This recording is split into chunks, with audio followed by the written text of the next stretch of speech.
Case 1. Jennifer Faith, 2020, Dallas.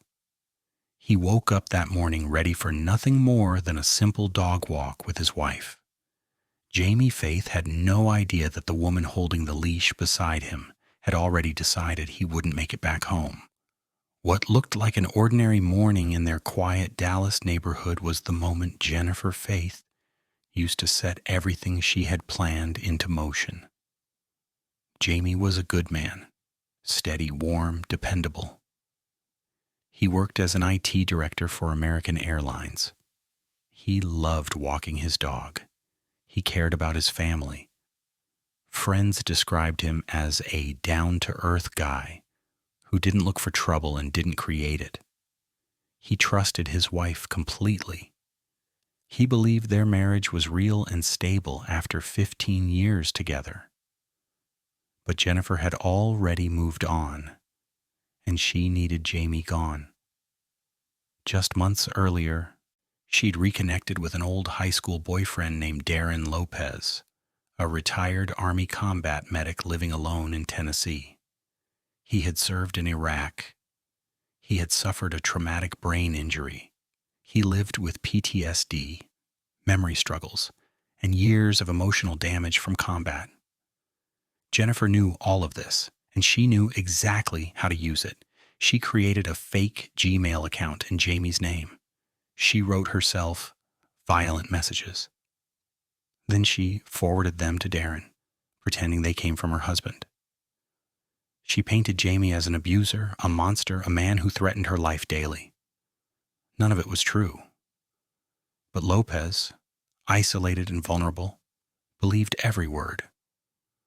She told him Jamie hurt her. She told him Jamie scared her. She told him she needed protection. And then she told him that Jamie needed to be taken care of. Jennifer's life wasn't falling apart. She was simply bored, restless, seeking attention. And she saw an opportunity. Eliminate Jamie, collect over $600,000 in life insurance, and start a new life with Lopez, the man she once loved as a teenager and now controlled completely. By October 2020, her plan was in place. On October 8th, the night before the murder, Lopez drove more than 650 miles from Tennessee to Dallas. He parked his black Nissan Titan, marked with a Texas Rangers T sticker, on a quiet street just blocks from the Faith home. He waited through the night. The next morning, around 7:33 a.m., Jamie and Jennifer left home with their dog, unaware that Lopez was already watching them walk down Waverly Drive. Jamie didn't even have time to react. 7 shots. Jamie collapsed. Jennifer fell to the ground screaming. Neighbors rushed outside. One woman called 911, shouting that a woman was screaming for her life and that it sounded like a movie. People tried to help, but nothing could be done. Jamie was killed instantly. And Jennifer played her part beautifully. She cried on the street. She clung to neighbors. She told officers her husband had just been murdered by a stranger. Later, she held vigils. She spoke to reporters. She sobbed on camera and said, "I'm not supposed to be widowed at 48. But behind all those tears was the truth. She had orchestrated every second. While the community rallied around her, Jennifer launched a GoFundMe campaign to ease the burden. Friends and neighbors donated more than $60,000. She used some of that money to send Lopez a TV, clothing, and credit card payments. She contacted life insurance companies, trying to collect the $629,000 policy Jamie had left behind. She complained to Lopez about delays and told him to stay calm until the money came. Meanwhile, she pretended to be a grieving widow who couldn't sleep at night. But investigators were already picking up the trail. The black truck fleeing the scene had a distinctive sticker. Officers tracked it across license plate databases and noticed a vehicle with the same markings tied to parking tickets in the area. That truck belonged to one person, Darren Lopez. Phone records showed Lopez had driven overnight from Tennessee. Cameras captured his truck entering Dallas hours before the murder. Deleted texts between him and Jennifer were recovered. Investigators found the fake Gmail account Jennifer used to send herself abuse messages, and the .380 handgun used in the shooting was recovered from Lopez's home. When Lopez was arrested in January 2021, he tried to stand by Jennifer. But as the evidence grew, so did the truth. He'd been manipulated. He eventually admitted Jennifer told him Jamie was abusive. He believed he was defending someone he loved. Prosecutors said he had been the tool, while Jennifer was the mastermind.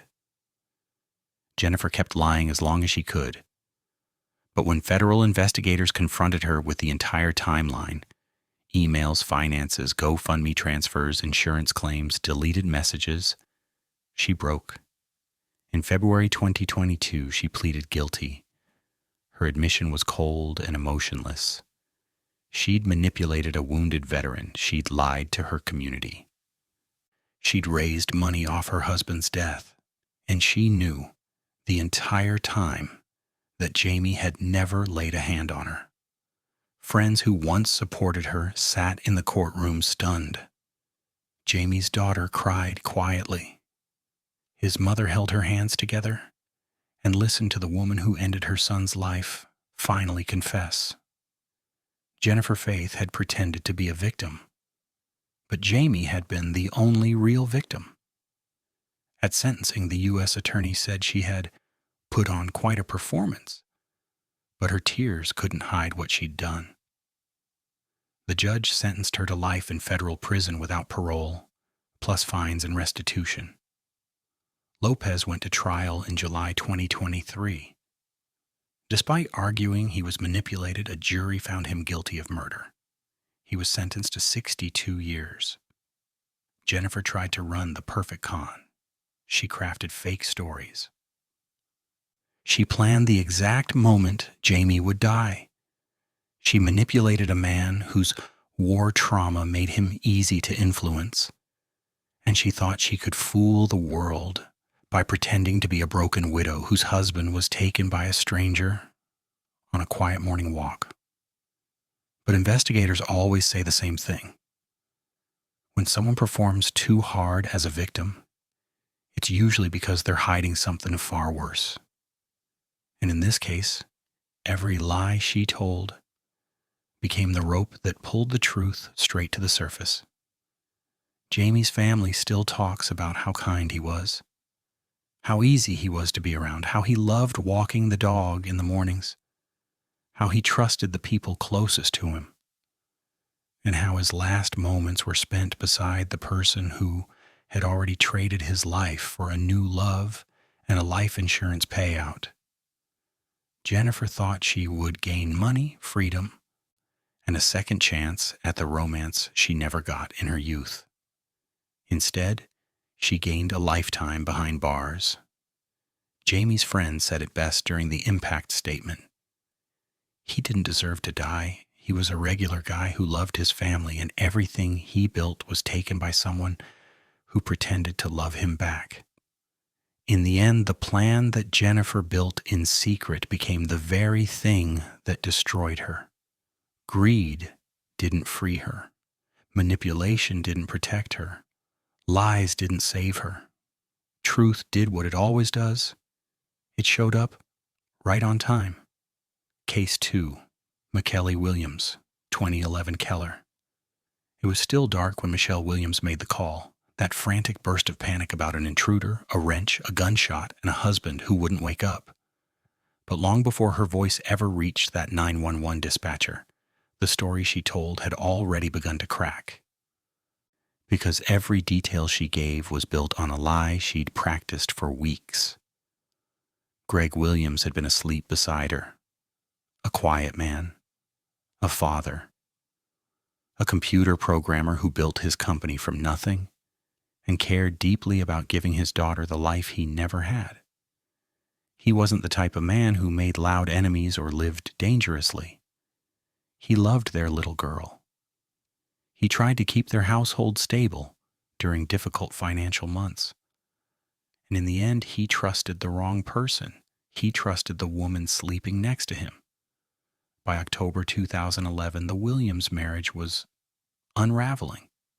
Greg and Michelle were fighting constantly about money. Their savings were disappearing. Greg discovered that tens of thousands of dollars he believed were secured for a home down payment had vanished. Their computer business was struggling. Michelle's spending kept climbing, and the life insurance policies in Greg's name totaled more than $650,000, with another $150,000 for their daughter. Michelle's answer wasn't to fix the problem. Her answer was to erase it. On the night of October 12th, the house on Jacob Avenue looked like any other family home in Keller, Texas. A child sleeping in her bedroom, pictures on the wall, quiet suburban normalcy. But inside, a decision had already been made. Sometime after midnight, Greg was shot in the head while he slept. Around 5 a.m., Michelle dialed 911. She screamed that an intruder had broken in. She said the man hit her with a wrench.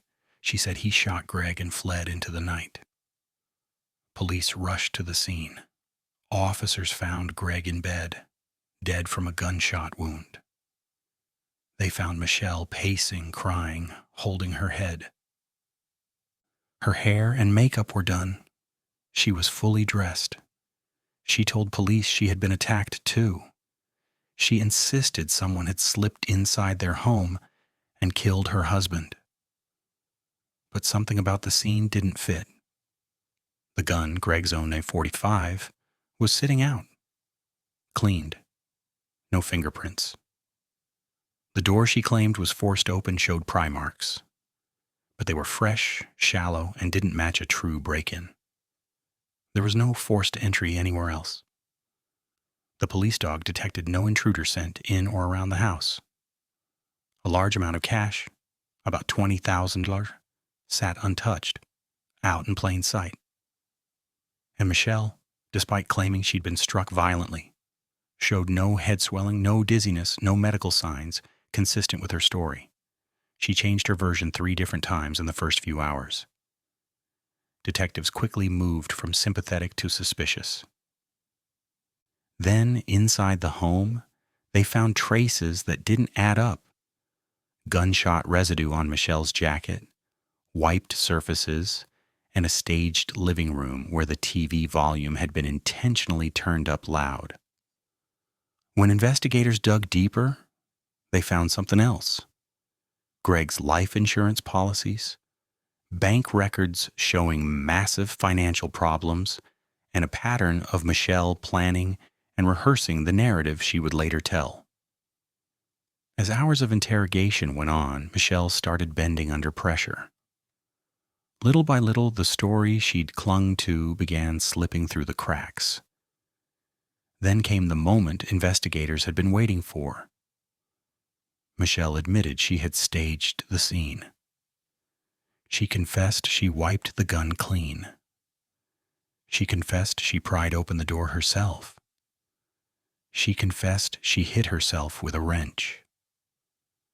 But she insisted Greg had shot himself, claiming she panicked and staged things only to spare her daughter the trauma of knowing her father took his own life. Police didn't believe her, neither did prosecutors, and neither did Greg's family. There had been no suicide note, no evidence of him waking, getting a gun, and laying back down. No reliable physical way for the wound angle to match a self-inflicted shot. What investigators had was a motive that cut through every lie. Money, debt, insurance, and a woman who saw her husband as the only thing standing between her and a payout.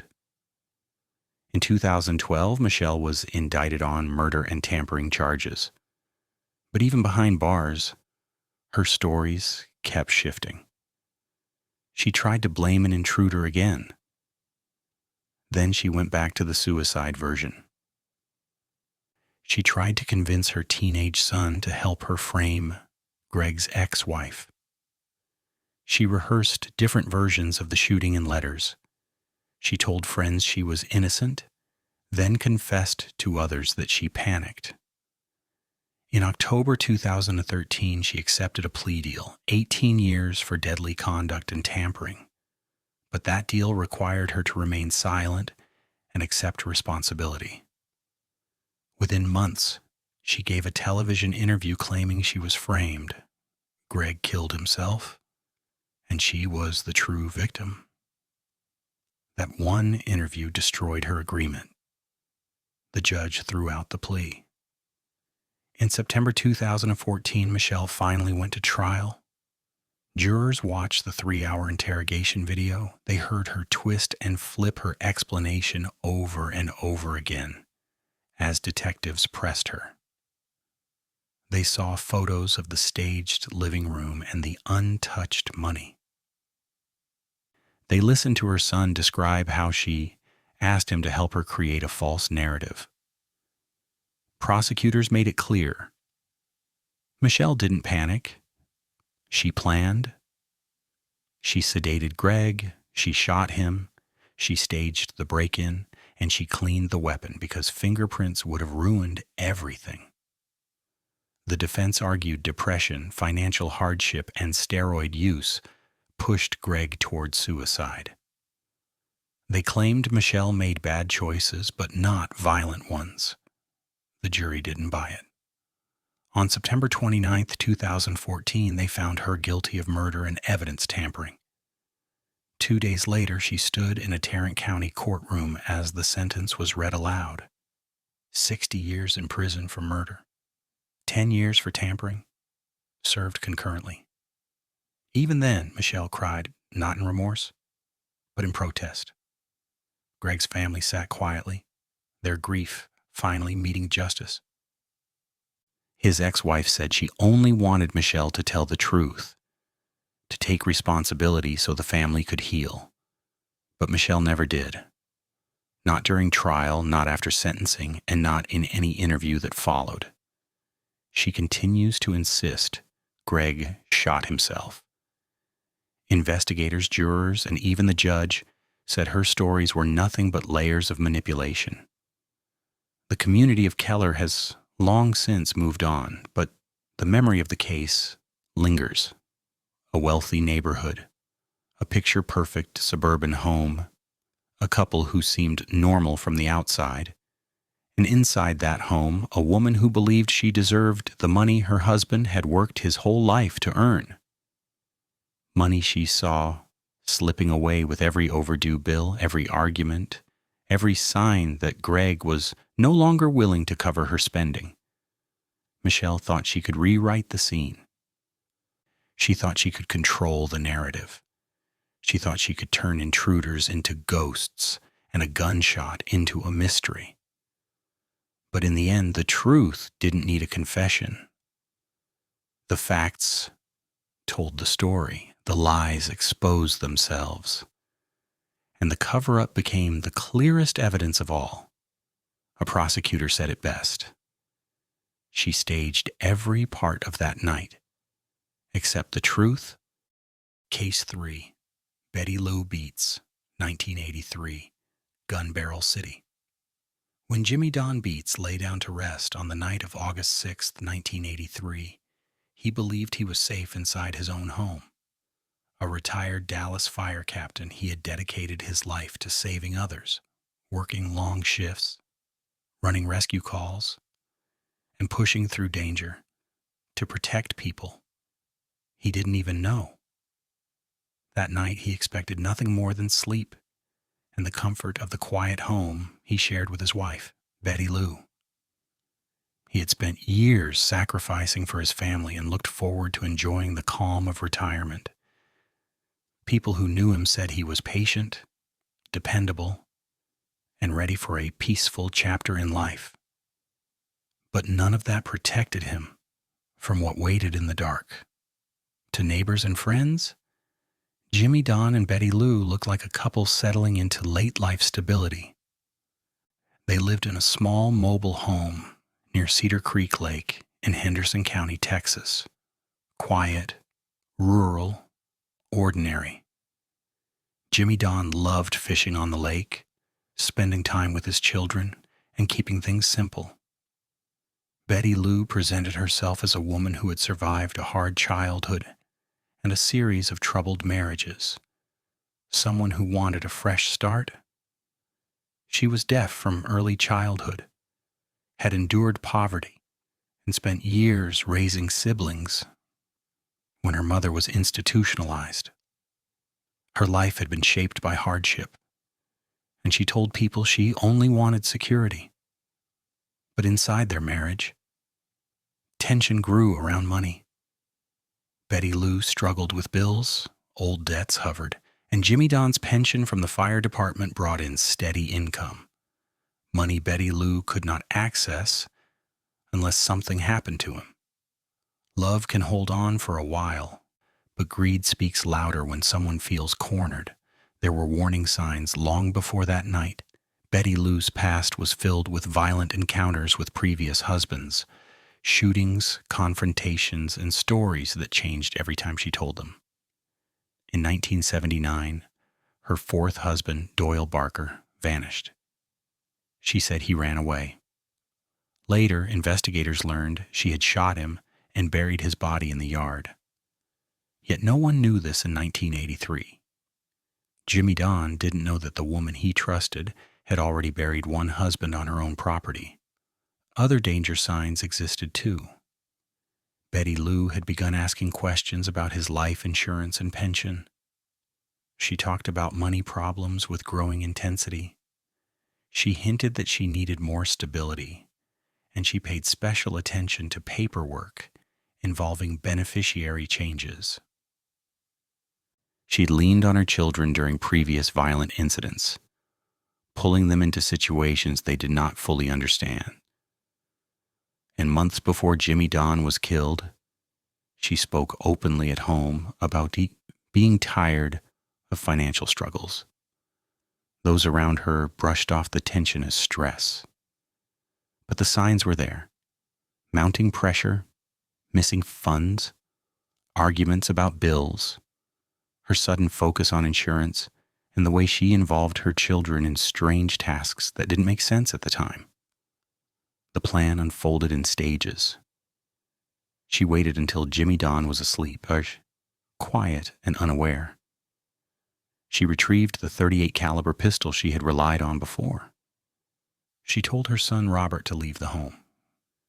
She spoke calmly, as if what she was about to do was already decided. Moments later, 2 shots ended Jimmy Don's life while he slept in his bed. From there, she shifted into the next part of her plan. She enlisted Robert again, not through force, but through the complicated family dynamics she had shaped for years. She asked him to help her move Jimmy Don's body, place it inside a sleeping bag, and bury it in a shallow hole in the front yard.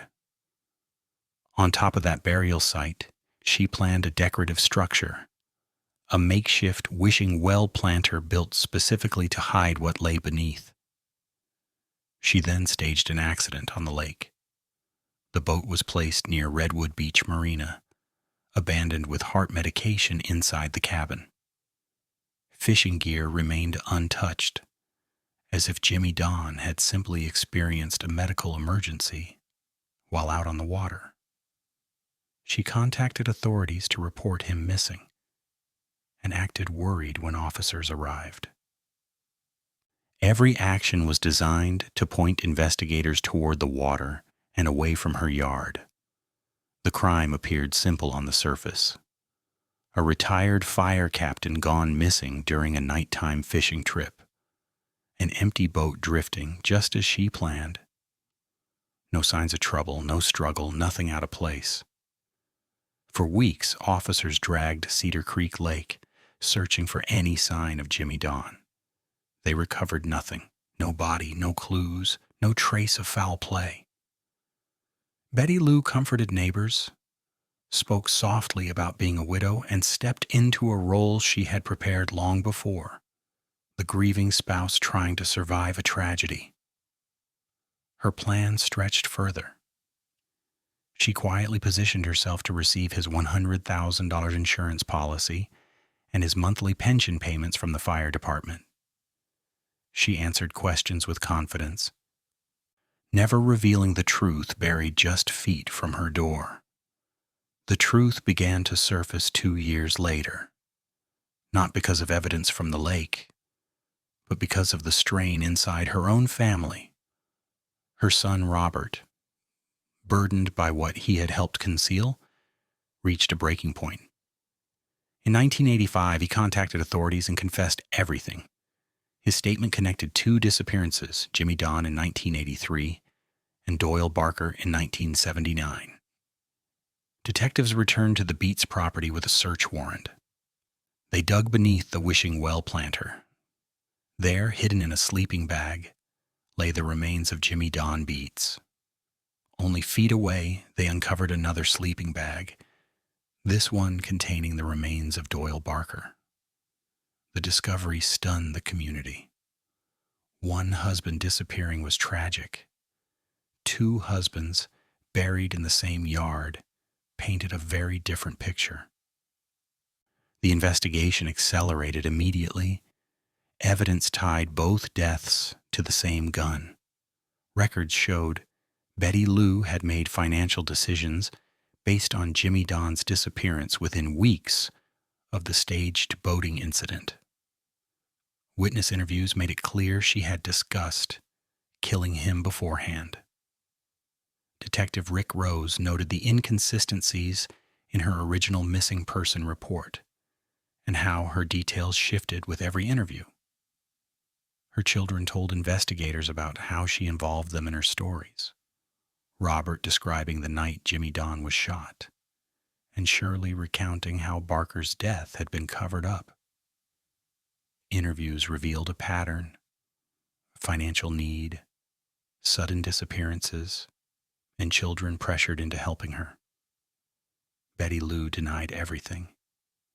She shifted blame to her children, claiming they were responsible for both deaths. She said she was being targeted unfairly. She even claimed she was a victim of long-term abuse and acted out of fear. But her explanations changed too often to be trusted. Evidence didn't point to confusion, it pointed to planning. In the courtroom, jurors heard testimony that shook them. Her children described the things they had seen and done. Former husbands told stories of near-fatal incidents. Investigators described the bodies found in the yard. Financial experts presented evidence of the insurance and pension benefits she stood to receive. When the verdict was read, guilty of capital murder, Betty Lou cried and insisted she had done nothing wrong. But the jury made its decision based on clear patterns and overwhelming proof. She was sentenced to death. Years of appeals followed. Some argued her abuse history had never been told. Others said her trial lawyer failed to present crucial information. International groups protested her execution, arguing she lived through trauma no one understood. But after decades of legal battles, the sentence stood. On February 24, 2000, at the Huntsville unit, Betty Lou Beats was executed. She had spent her final years insisting she was innocent, insisting she was a victim, insisting her children were mistaken. Her last request was that her ashes be scattered on her mother's grave.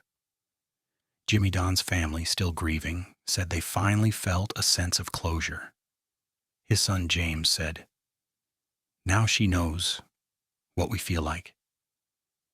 Jimmy Don never hurt her. He never threatened her. He simply trusted the woman he loved.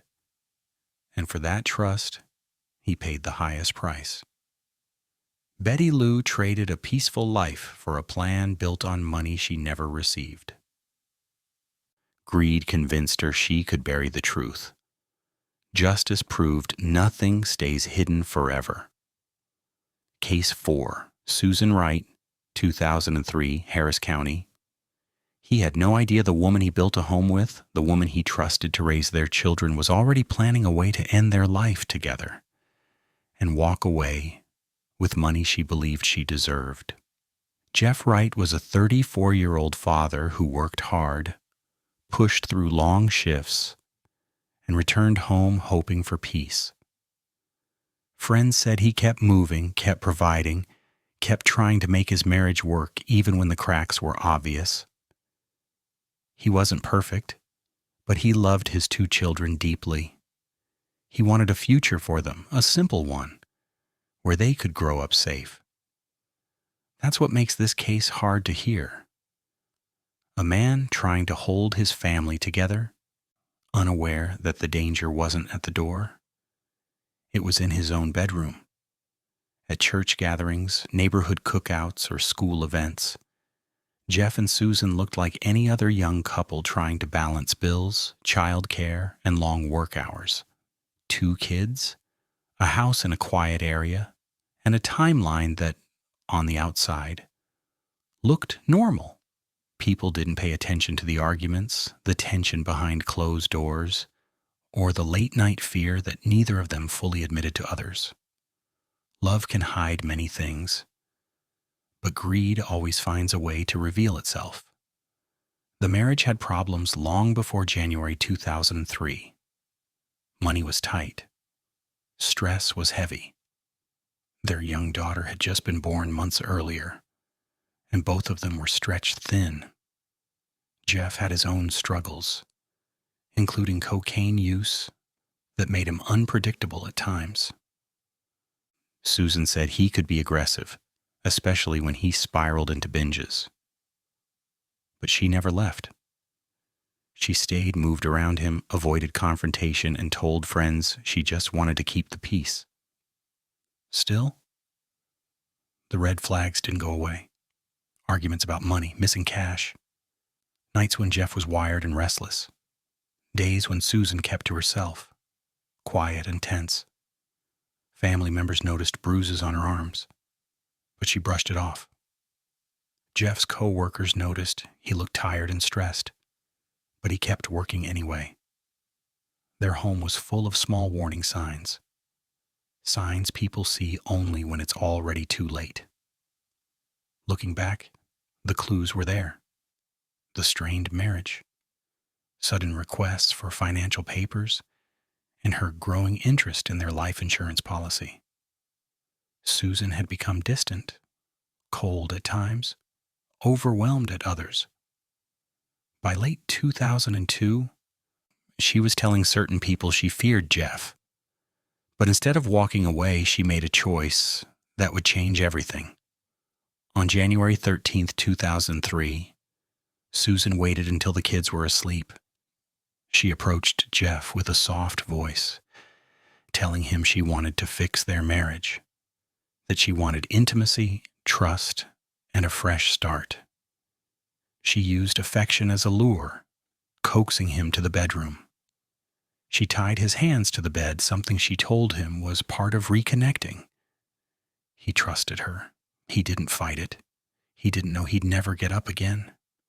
From that moment forward, the plan was already in motion. Susan grabbed a knife and attacked. The number, 193, would shock the entire country. It wasn't quick. It wasn't impulsive. It was rage, fear, money, and months of tension exploding all at once. Prosecutors would later argue it was about the $200,000 insurance policy. Susan insisted it was self-defense after years of violence. But no matter which side people believe, one thing is true. Jeff died tied to the bed, completely vulnerable, with no chance to fight back. Once it was over, Susan panicked. She dragged his body to the backyard and buried him in a shallow grave that had been prepared for a patio. She cleaned the room, painted over blood, and tried to remove every trace of what happened. She even dripped candle wax on the body, hoping it would hide the smell until she figured out what to do next. The next day, she walked into a courthouse and filed a domestic abuse complaint against Jeff, telling officials she feared he would kill her. She asked for a restraining order. She spoke firmly, presenting herself as a terrified wife seeking protection. But in her backyard, Jeff was already buried. For a moment, she believed she had pulled off the perfect setup, but detectives noticed something she never expected. 4 days later, Susan called her attorney, Neil Davis, and told him everything. Maybe guilt got to her. Maybe fear caught up. Maybe she realized the truth was closing in. Whatever her reason, her confession moved the case from quiet suspicion to full investigation. Her attorney notified authorities immediately. Detectives arrived at the home, digging through soil, uncovering Jeff's body, and documenting every detail. They found 2 knives, blood traces, evidence of cleaning. They found the backyard burial site, covered with boards and dirt, with Jeff's remains underneath. Proof that the story she tried to build was collapsing. A week after her confession, Susan turned herself in. By the time the trial began in February 2004, the case had exploded across Texas. The media labeled her the Blue-Eyed Butcher. It became one of the most talked about cases in Houston, partly because of the level of violence and partly because of the 2 competing narratives: a battered wife pushed to the edge, or a manipulative woman who planned a killing for money.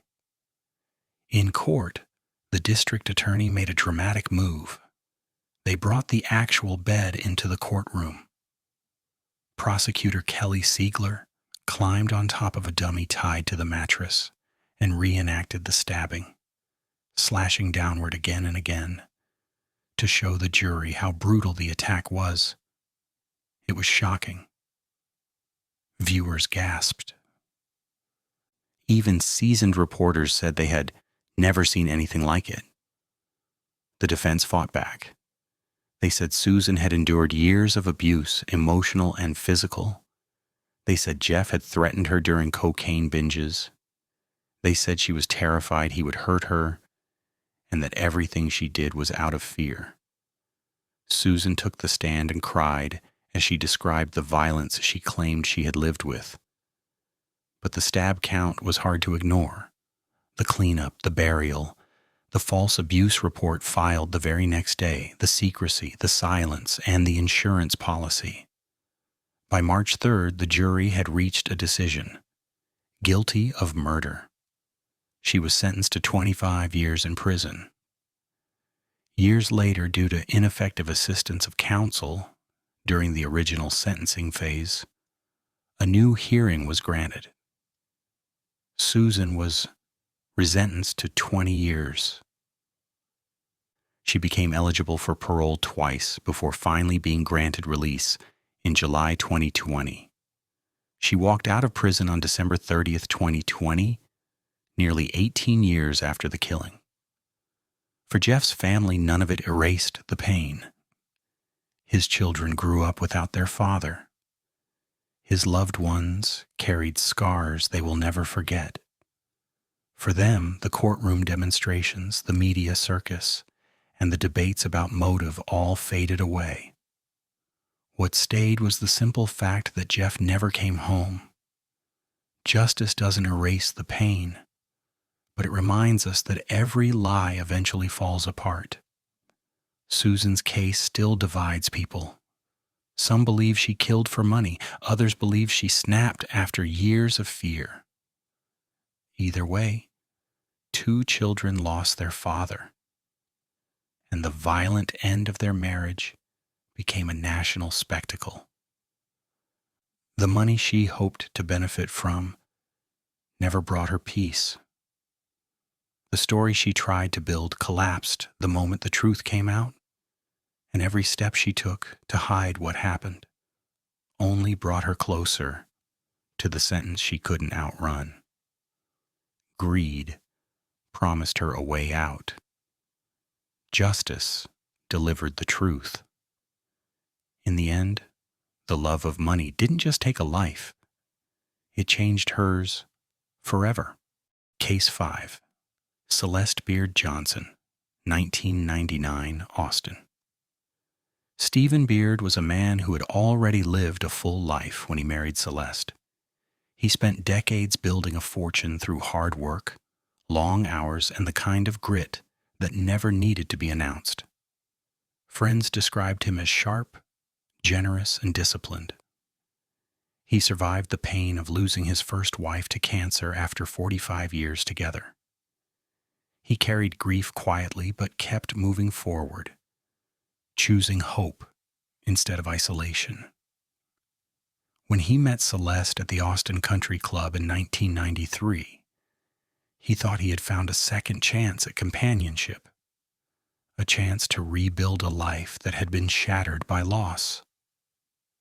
He had no idea this new beginning would pull him toward the person who would help end his life. Celeste presented herself as a struggling single mother working as a waitress, trying to give her twin daughters stability after growing up with her own painful past. Stephen stepped in gently, offering support, offering guidance, offering a kind of care she claimed she had never experienced before. Their age difference was large. He was 70, she was 32, but he believed their connection was genuine. By 1995, they were married, and Stephen legally adopted her daughters. To the outside world, they looked like a wealthy, blended family living in Westlake Hills, surrounded by country club comfort, lake views, and quiet affluence. But inside the home, tension grew with every dollar Celeste spent. Stephen was wealthy, yes, but he was also practical. Celeste wanted luxury on demand.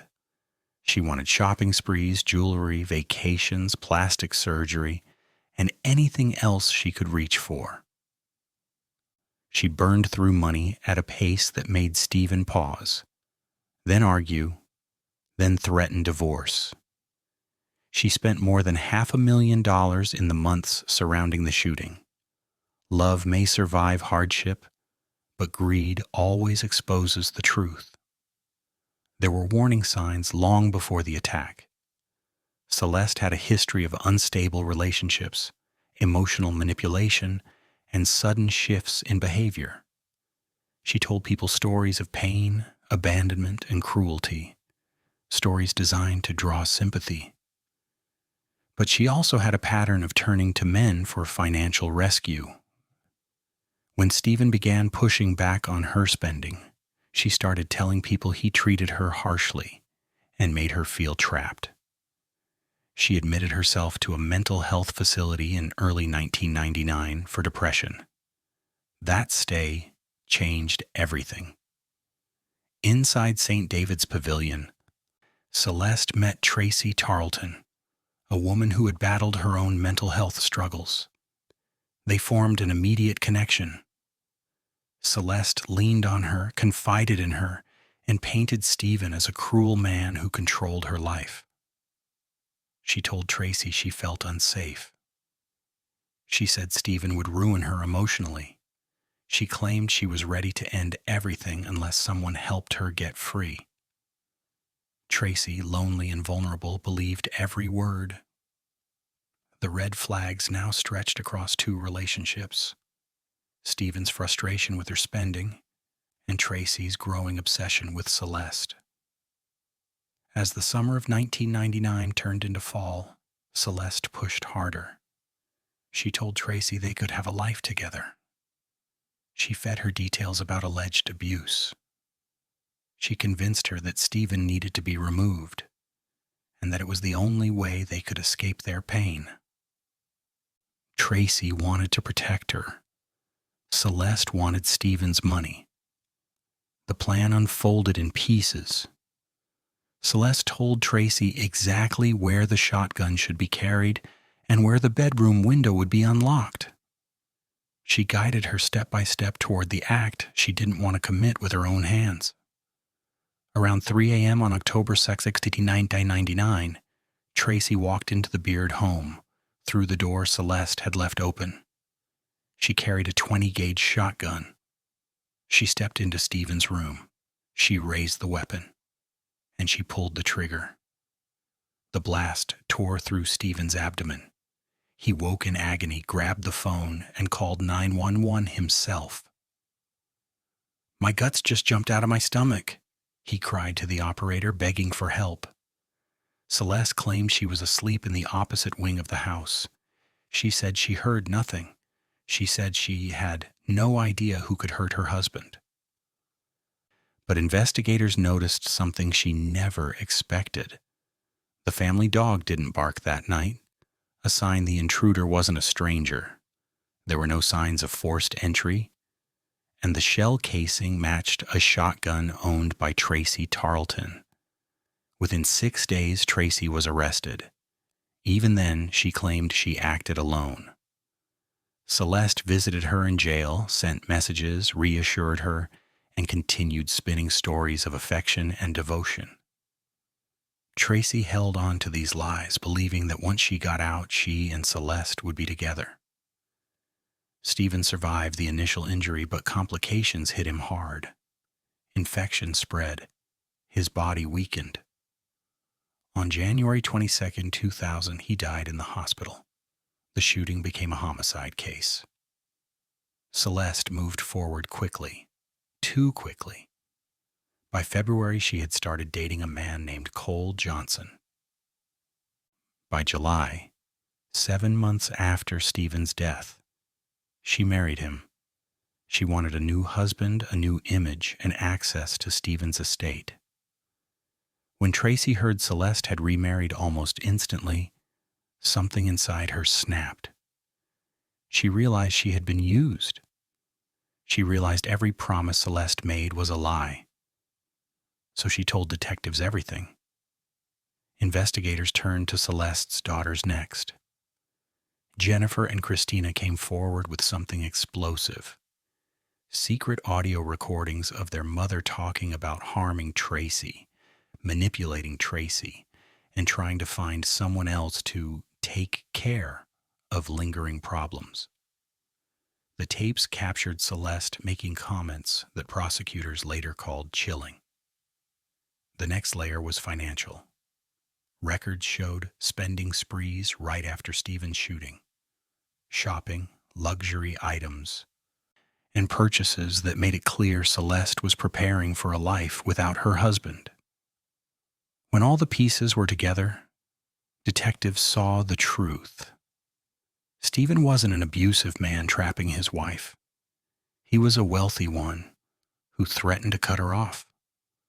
On March 28, 2002, Celeste was arrested for capital murder. The trial in 2003 became one of the most dramatic in Austin's history. It was packed with reporters, neighbors, and strangers who wanted to understand how a woman could manipulate a friend into shooting her husband while she stayed far away from the danger she created. Tracy took the stand. She talked about feeling loved, wanted, needed. She said Celeste convinced her the shooting was the only way to protect her. Her voice shook as she described the emotional pressure. "I felt like I loved her," Tracy said, "and I believed that she loved me." The twins testified too. They described their mother's controlling behavior, her late-night calls with Tracy, and the constant manipulation in the home. They said testifying felt like losing their mother forever. But they had to tell the truth. Celeste refused to take the stand, but the prosecution had enough. The tapes, the financial motive, the shotgun link, Tracy's confession, Stephen's fear, and Celeste's spending patterns. The defense argued Tracy acted alone, obsessed with Celeste. They said Stephen didn't want a divorce and that the daughters were lying because they stood to inherit money. But the evidence outweighed every excuse. On March 19, 2003, the jury found Celeste guilty of capital murder and injury to an elderly individual. She received 2 consecutive 40-year sentences. No chance of parole until 2042. Tracy accepted a plea, served 10 years, and was paroled in 2011. Stephen's family finally had answers, but not peace. His adult children from his first marriage mourned a father who had survived decades of life's storms, only to be taken by betrayal from his own home. Jennifer and Christina carried the weight of testifying against their mother, losing the parent who raised them while trying to honor the man who gave them stability. Celeste still claims innocence, but the truth sits plainly in every transcript, every tape, every confession. Stephen opened his heart to a woman who saw his love as a bank account. She traded a peaceful life for control, money, and lies. Greed promised her freedom. Justice gave her exactly what she earned. Case 6. Sandra Melgar, 2012, Houston. He spent his entire marriage believing the woman beside him was his partner, his safe place, the person who would sit with him in old age. Jaime Jim.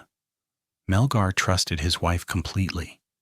After 32 years together, he still spoke about her with warmth. He still made plans for their future. Their anniversary weekend was supposed to be a quiet celebration of a life they built side by side. Instead, it became the last night he would ever see. Jim was a good man, steady, gentle, hardworking. He immigrated from Guatemala as a child, learned English, built a career in computers, and spent his free time with family. He didn't brag about what he had. He didn't make life complicated. He put his energy into his wife, their daughter, and the small routines that gave him comfort. Anniversary dinners, relaxing in the home jacuzzi, planning for retirement. His family loved him deeply. And on the morning of December 23rd, when they arrived to celebrate his anniversary with Sandra, they expected smiles, food, and laughter. What they found instead would haunt them for years. Sandra and Jim were high school sweethearts, married since 1980. People saw them as a quiet, committed couple. Sandra, who suffered from lupus and seizures, had spent years leaning on Jim for help. He supported her through health problems without hesitation. To their church community, they seemed devoted. Their daughter described them as best friends. But what the public saw as peaceful didn't tell the whole story. Money was tight. Health issues strained their life. And divorce was almost impossible due to their faith. In their belief system, ending a marriage could lead to being shunned from their community, something Sandra feared. Detectives later suspected she wanted a different life, and the only way to reach it was through Jim's life insurance policy worth $500,000. The night of December 22, 2012 began normally. The couple went out for their anniversary dinner. They settled in for the night. Jim unwound in the jacuzzi. Sandra changed clothes. And sometime after 10 p.m., chaos struck. What happened next depended on whose story you believe. Sandra said intruders broke in. She said she heard the dogs bark, heard Jim step out to check, and then heard a struggle. She claimed she blacked out, possibly from a seizure, and woke up hours later tied up in a closet. She said she banged on the door, but no one heard her.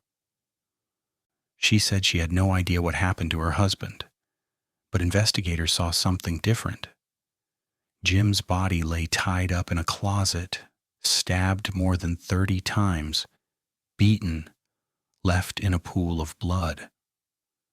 Defensive wounds covered his arms. His bindings were added after he died, a detail that stood out sharply. Sandra was found in another closet with her hands loosely tied, no serious injuries and no signs of assault that matched the level of violence Jim endured. The room around her was strangely arranged, as if staged for effect. Sandra's story of a violent invasion didn't match the physical evidence. There was no forced entry. The garage was wide open. The dogs didn't attack anyone. And the timing was too convenient. Family was coming over that afternoon for an anniversary celebration. Detectives believed once she realized people would soon arrive, she staged the scene, tied herself up, and waited. Still, there were red flags on both sides.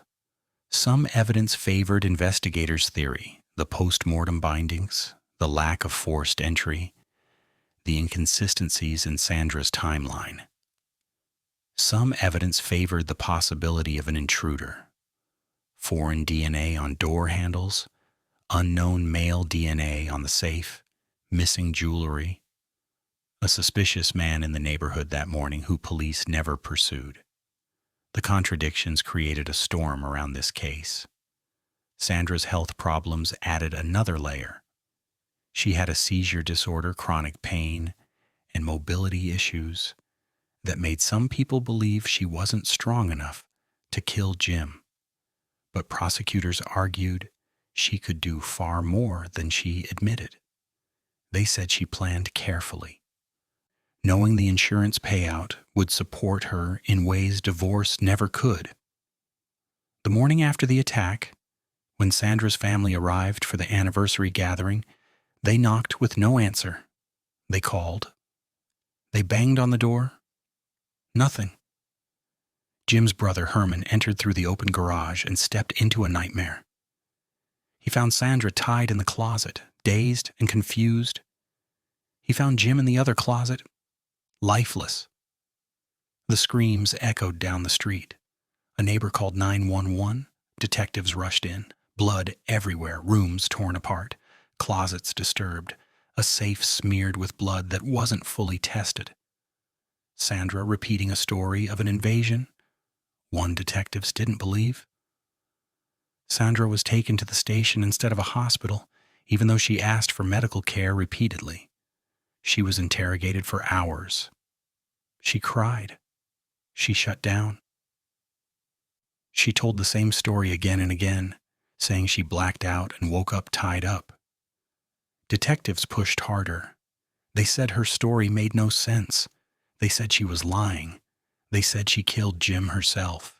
For months, there were no charges. The district attorney declined to pursue the case at first, calling the evidence too thin, but detectives kept pushing.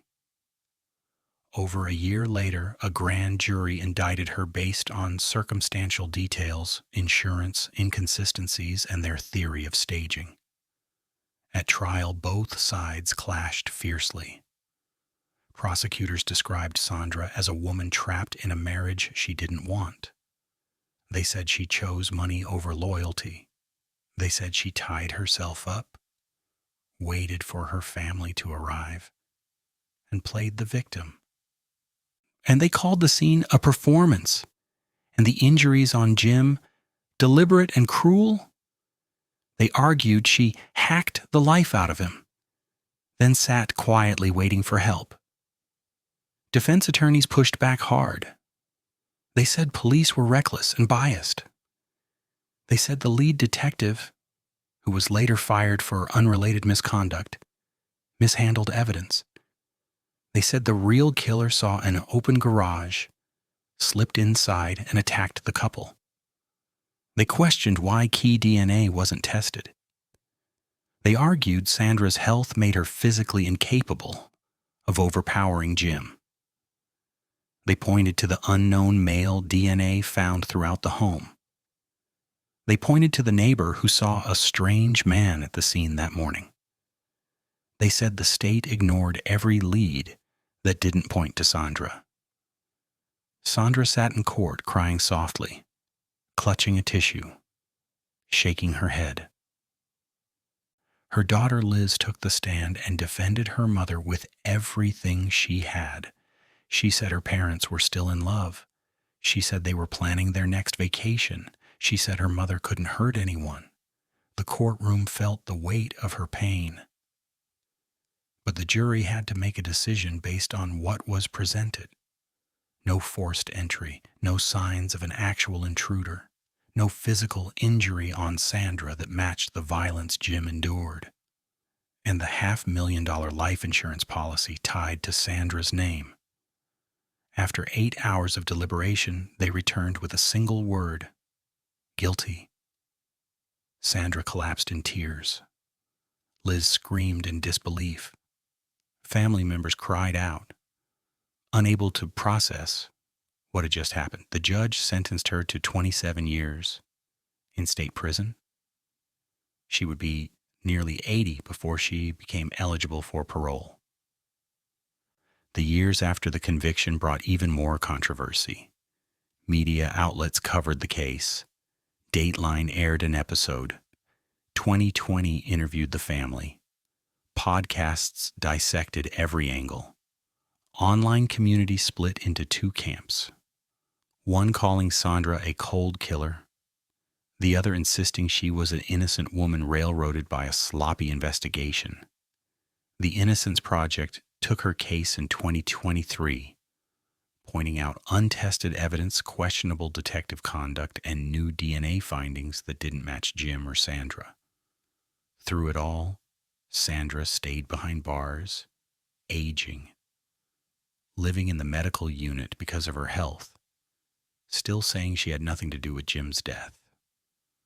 Her daughter continued fighting for her, and Jim's family continued mourning the loss of a gentle man whose life ended in violence and confusion. Justice doesn't erase grief, and doubt doesn't bring back the truth. What happened in that home still divides people, but one fact remains clear. A man who loved his family was taken from them on the eve of his anniversary, and the answers, real answers, may never truly be known. Life insurance promised safety. Faith made divorce impossible. Whatever unfolded in that house, one truth stands firm. Greed, fear, and secrecy can destroy a family long before a verdict is read. Case 7, Chasey Pointer, 2016, Royse City.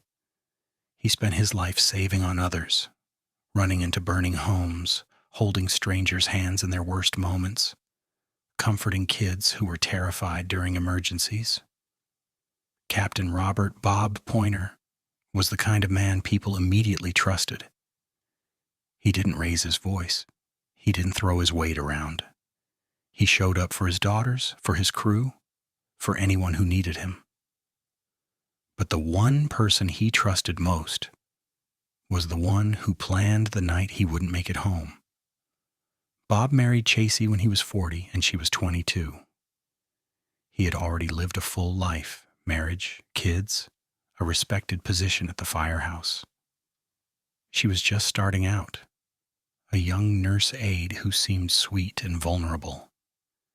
He thought he could give her stability, comfort, and a home she'd be proud of.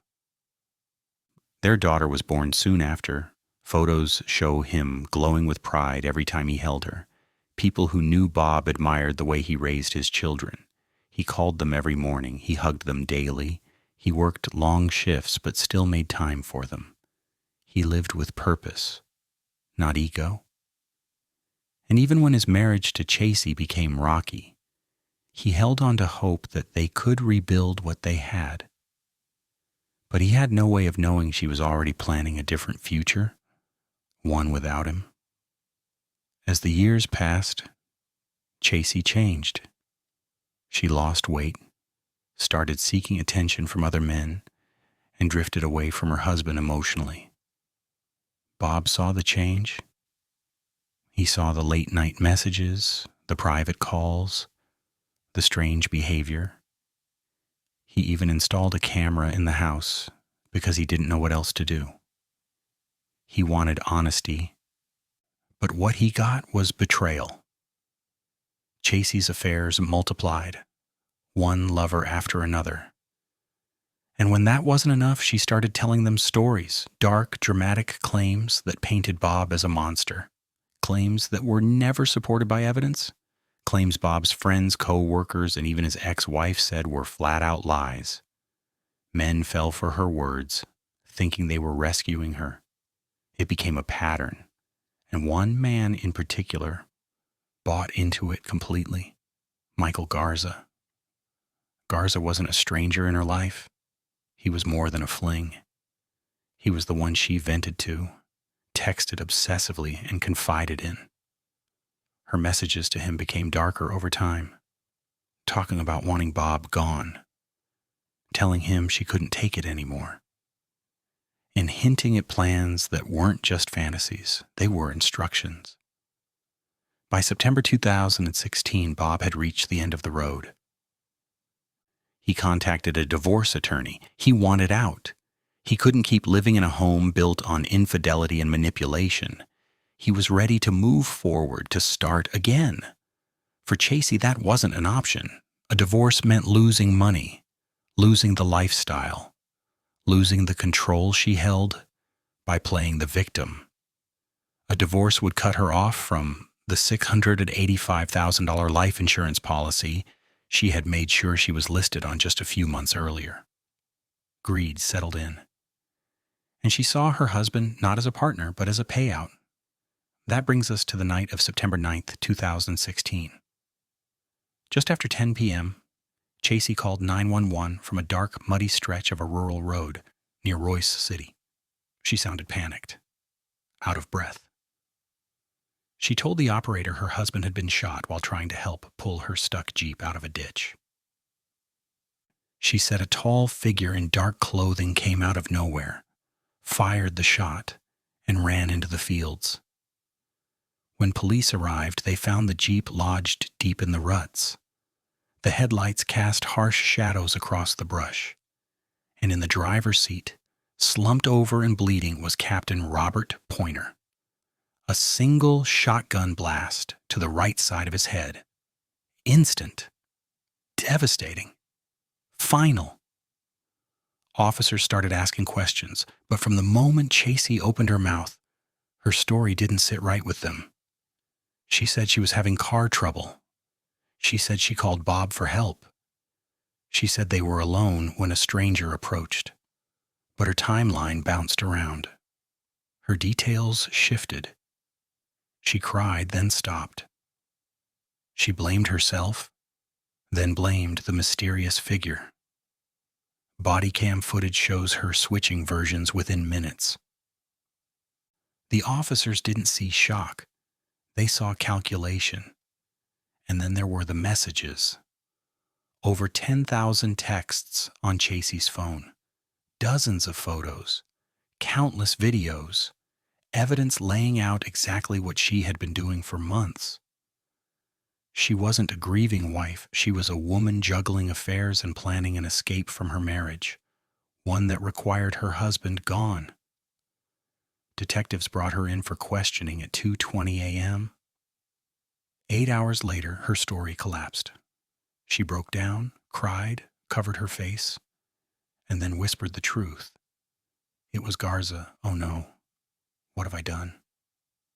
That single moment changed everything. Michael Garza was arrested within days. He tried to deny involvement. But when a farmer found a shotgun buried in a nearby field 2 months later, loaded, matching the shell used on Bob, and traced back to Garza's own family, there was no room left to argue. The murder wasn't random. It wasn't a robbery. It was a setup. Chasey lured Bob out of the house that night with a simple message pretending her GPS was malfunctioning and she needed help. He went anyway, because even after everything, he still cared, still wanted to support her, still wanted to do right by the mother of his child. Garza waited in the dark. Bob leaned into the car window to talk to Chasey. A shotgun fired from inches away. Chasey watched the man who trusted her fall, and she never lifted a hand to save him. At the funeral on September 15th, firefighters stood shoulder to shoulder, holding his urn, playing bagpipes, and comforting his daughters. The grief was unbearable. His co-workers described losing him as a losing family.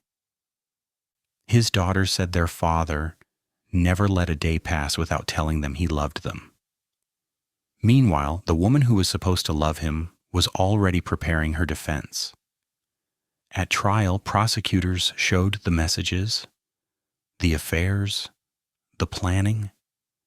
They showed how Chasey changed the insurance policy, how she brought Garza into her marriage, how she used claims of abuse to manipulate him, how every step pointed toward greed. Jurors watched the interrogation video where she said, "He wasn't supposed to die." But the truth was obvious.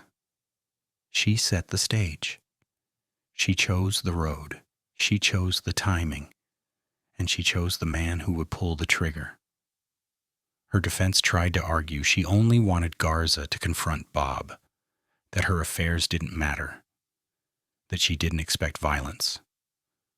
But her own words destroyed that claim.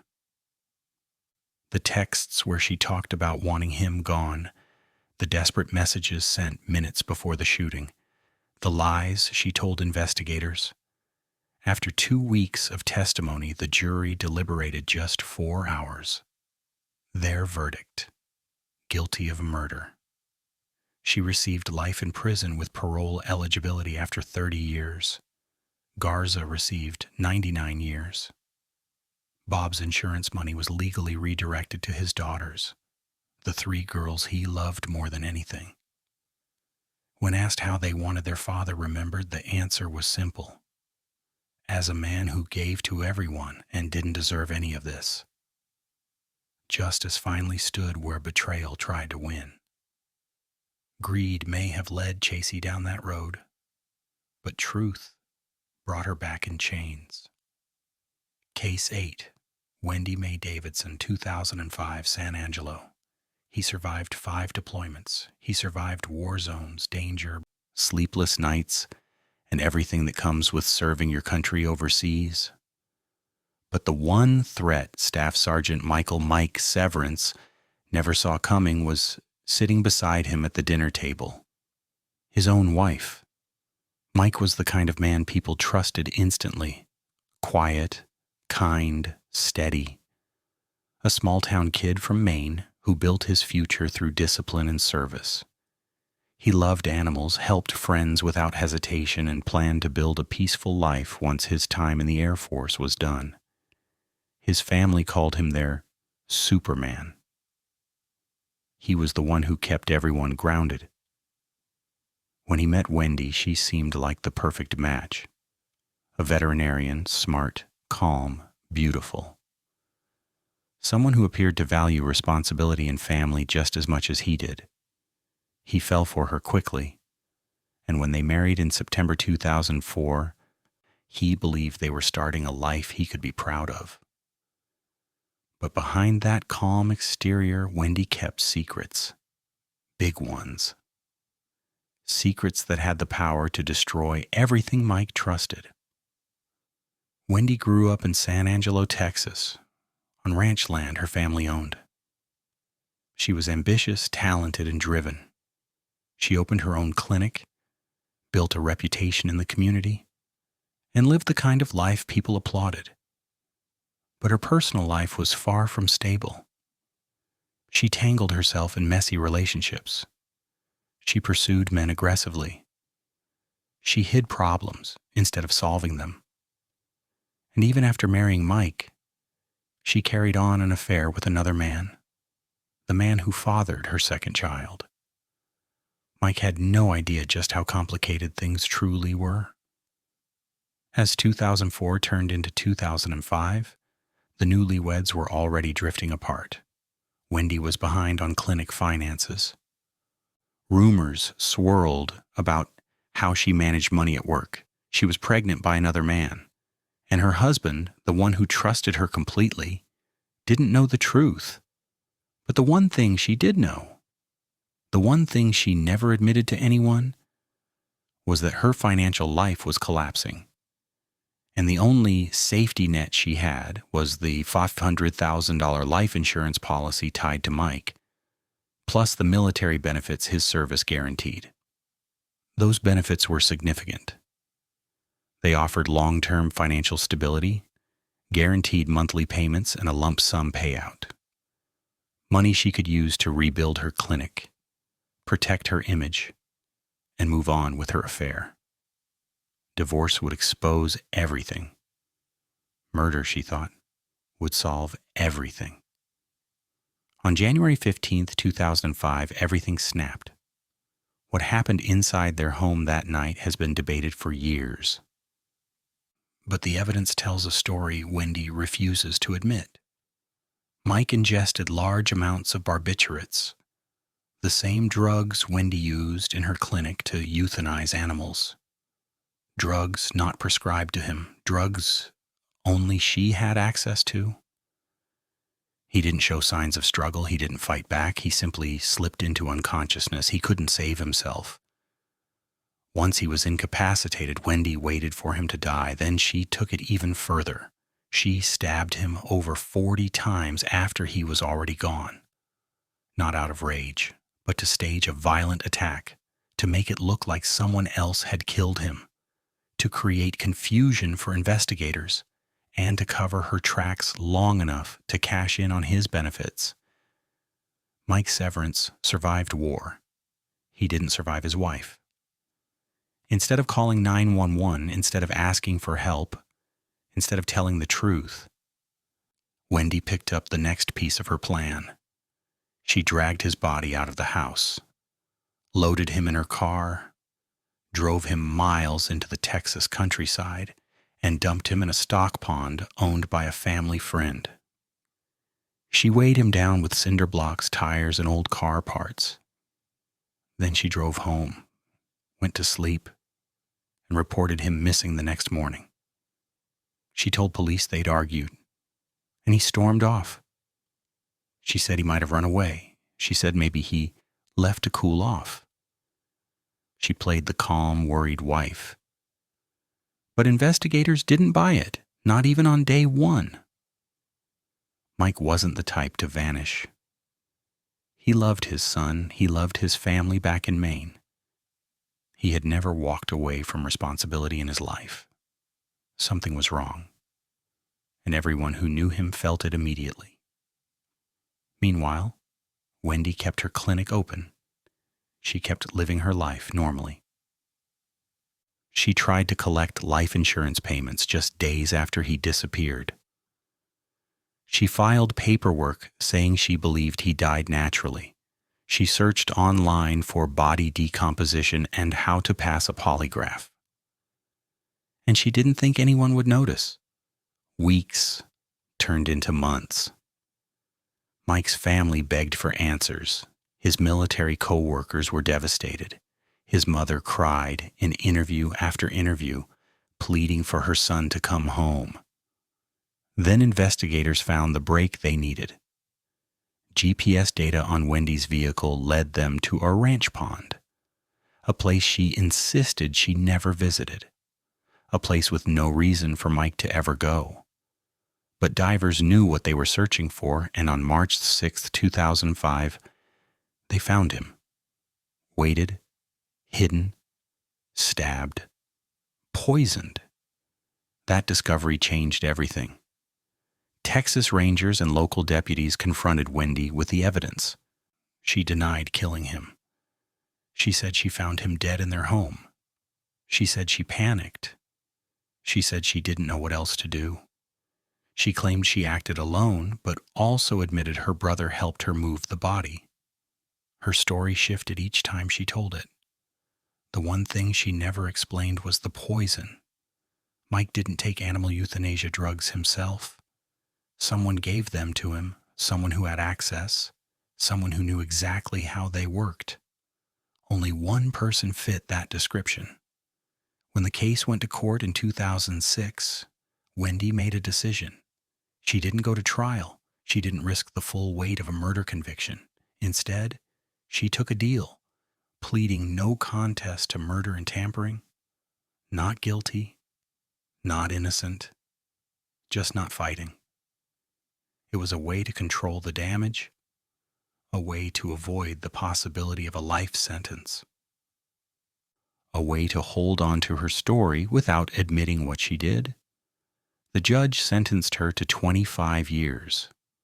Mike's family sat in the courtroom listening to the outcome, broken but relieved that some form of justice had finally arrived. His mother said losing him was like losing the center of their family. His father said he was a good man who put other people before himself. His sister said she called him her Superman because he always showed up when she needed him. Now they had to return to Maine without him, knowing the truth would never change what happened. Years passed. Wendy stayed in prison. She gave interviews. She cried on camera. She insisted she didn't kill him. She said she only messed up after finding him dead. She said she was panicked and confused.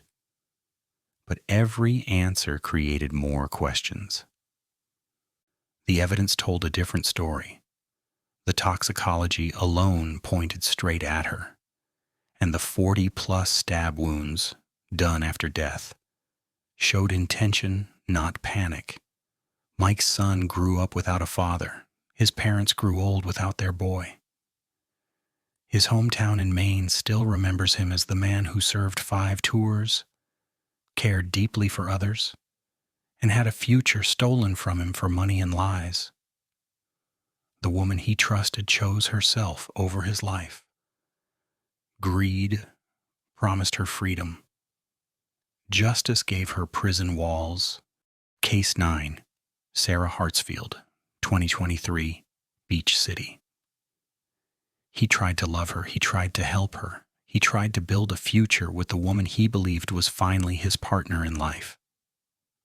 Joseph Joe.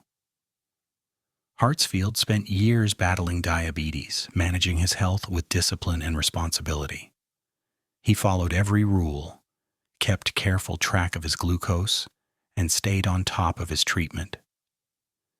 He had lived with the condition for more than 2 decades without a single episode like the one that ended his life.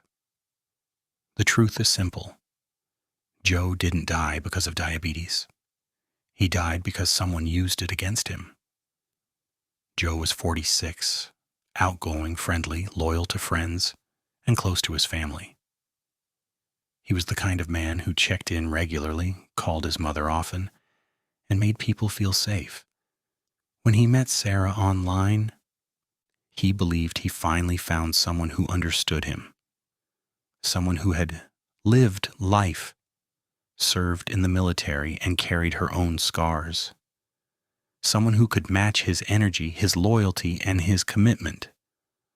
But what he thought was love was danger. Sarah Jean Hartsfield was already on her 5th marriage by the time Joe entered her life. Her history wasn't quiet. She had a pattern of chaos trailing behind her. Restraining orders, volatile relationships, sudden endings, and a fiancé she shot and killed years earlier.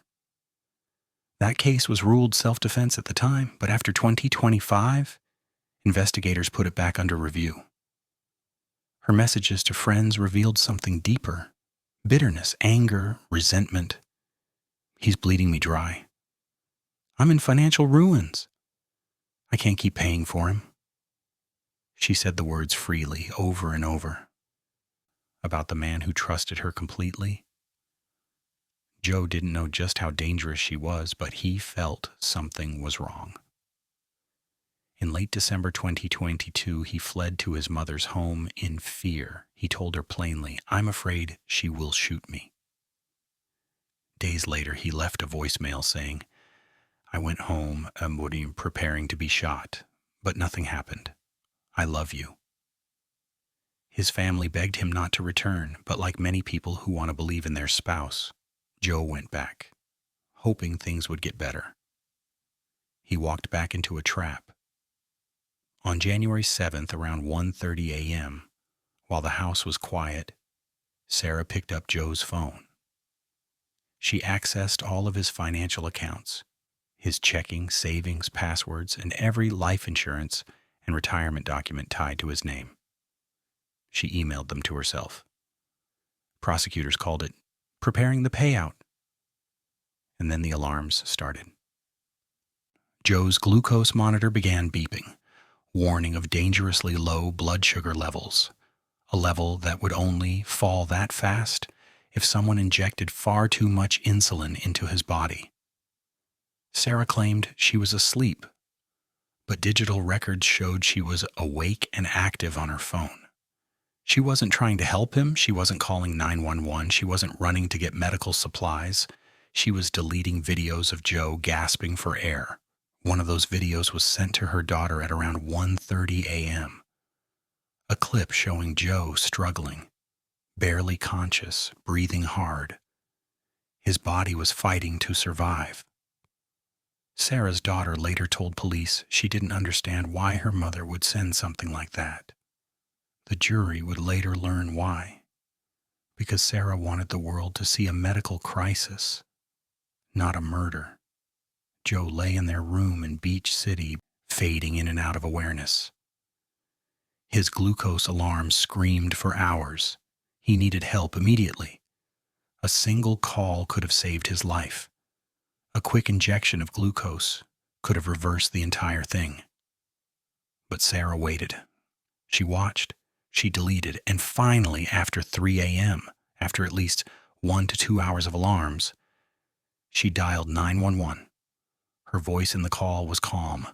Too calm. She described a diabetic emergency. She didn't show fear, didn't show panic, didn't show any urgency for the man dying beside her. When first responders arrived, Joe was unresponsive. He slipped into a coma. He remained in that state for weeks before his body finally gave out.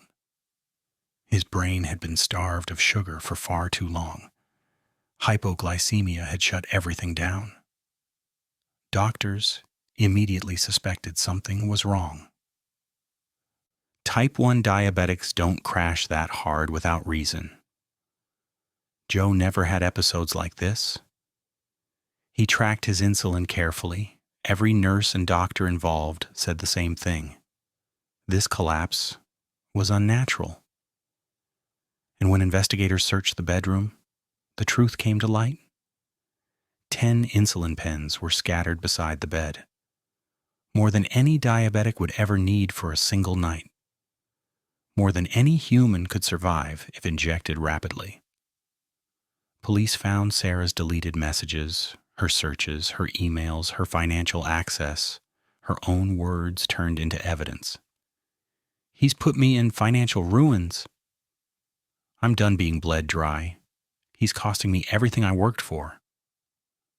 Every message built a picture of a woman boiling with resentment over money. Money she believed Joe was taking from her. She told friends she was tired of supporting him. She called him irresponsible. She blamed him for her debt. She made him the problem. Then she decided he was easier to remove than divorce. When detectives confronted her, she denied everything. She said she tried to help him. She said the delay didn't matter. She said she was innocent.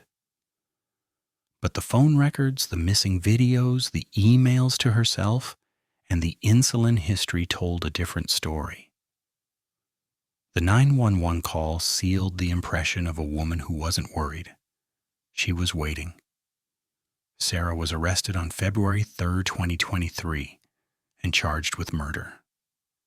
As investigators dug deeper, they found patterns connecting her past relationships to sudden violence and suspicious incidents. Multiple men in her life had filed reports, requested help, or tried to get away from her. One man died under circumstances now being reviewed.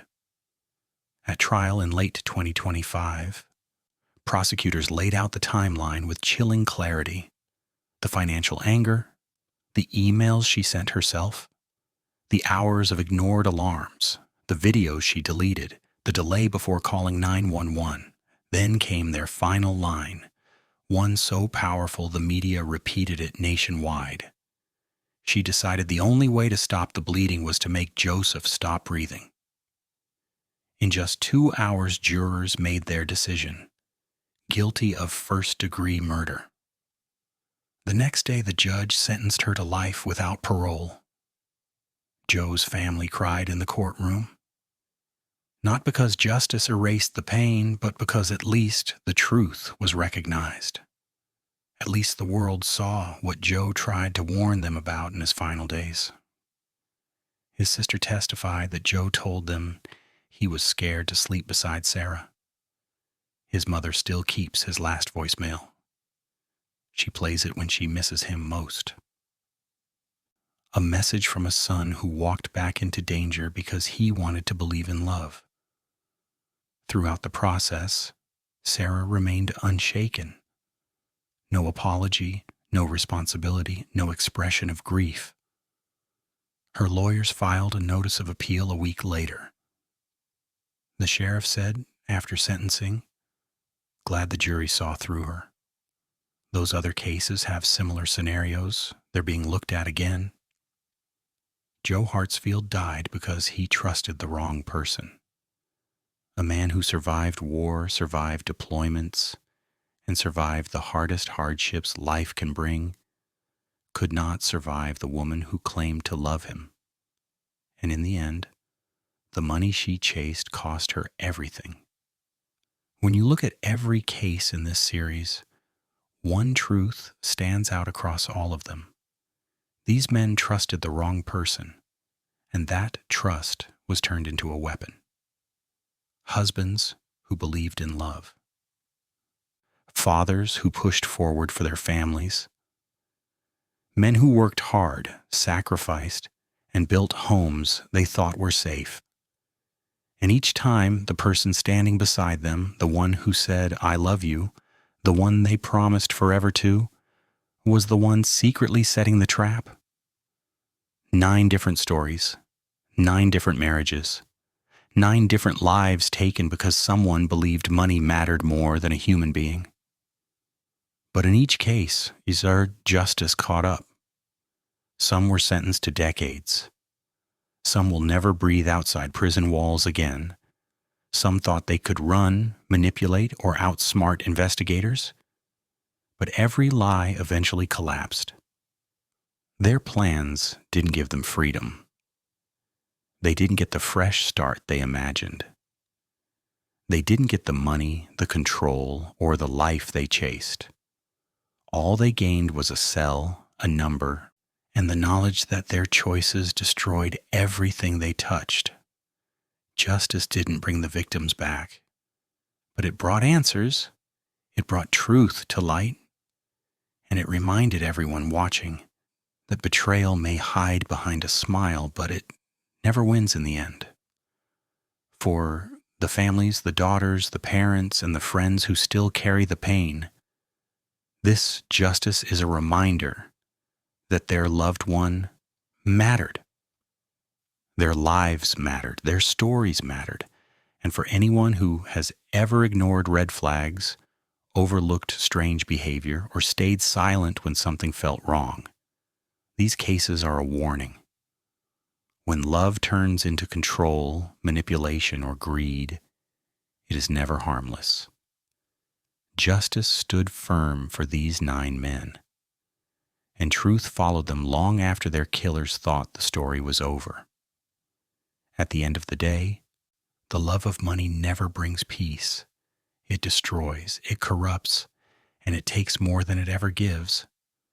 But truth has a way of rising, and justice always finds its way to the surface. Right on time,